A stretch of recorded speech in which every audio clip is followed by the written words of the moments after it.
we haven't checked in on our good friend, the baseball crank, in quite a while after we made him go viral. Yeah, it's like that was our first big viral moment was the crank. And then, of course, everything blew up after that. We kind of left him. We kind of forgot about him. We put Crank away. We put him in the cabinet for a little while we discovered other great characters like Rod Dreher, Caleb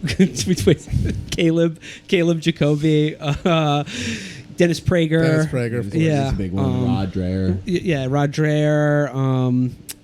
David French. David French. Another big one. But God, Dan McLaughlin, baseball crank, still keeping it real, still bringing like just fire material. And this is a quick one that we came across today.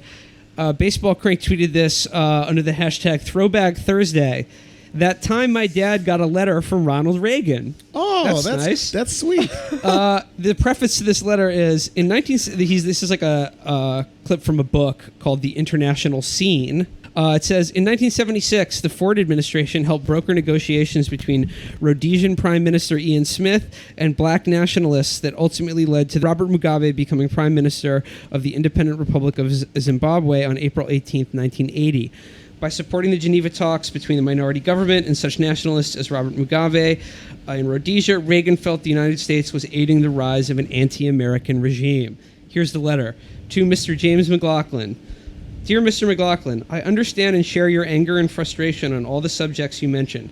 I am particularly upset and ashamed for our country over our treatment of Prime Minister Smith, who I will be meeting with probably before you receive this note. It is far too early to make any formal declaration of candidacy, but barring the unforeseen, it is very possible that I'll be making such a statement at an appropriate time. Thank you for writing. Sincerely, Ronald Reagan. How many N-words were in that letter? Oh, my God. If you remember back, we have established Baseball Crank's father, as you may remember, was a New York City cop in Harlem in the 1960s and 70s. In our headcanon, he is also both the bad lieutenant and the person who assassinated Malcolm X for the Nation of Islam. Yes. I have, because of this letter, I'm expanding the canon. Go for it. Okay.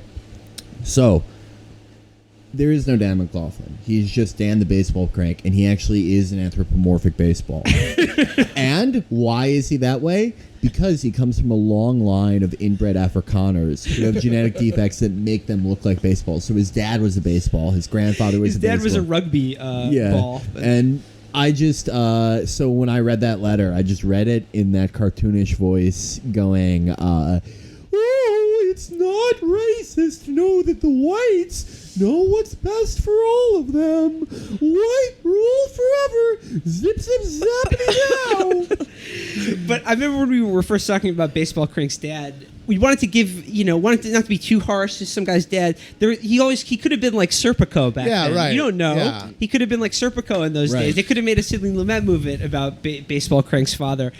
Yet this letter comes out, and it's a little harder to believe that. A guy like a walking fucking the beat cop in like 1970s New York or 80s New York City would give a shit about Rhodesian politics. Really invested in white rule in South Africa. In Southern Africa. He probably.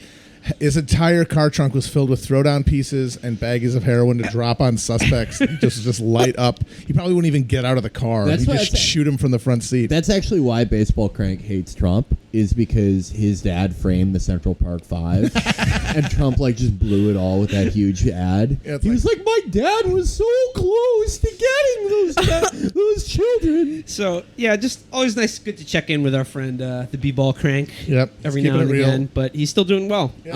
See, those are the Republicans who aren't racist. Exactly. Yeah. I'm disgusted by Trump's horribly demagogic racist campaign. By the way, my father was really invested in white rule in Southern Africa.